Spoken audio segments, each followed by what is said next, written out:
Hey, welcome back to another YouTube tutorial. In this video, we're going to learn on how to get stock-free pictures for your website. So you don't want to pay any website to do that. So for that, all you have to do is make sure to go to a website that's the best website I personally use called Pixels.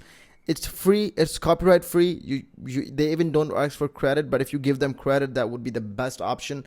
So give them credit because they deserve it. It's not a not a sponsored video. I personally use it. So you can see all the pictures that are available. I guess they are in 4K because that's what it looks to me. It's more than HD. So there are a lot of pictures in available with them. You can if you want a picture in particular niche, that would be like a person working or at a home or whatever it could be. For example, I go with the working.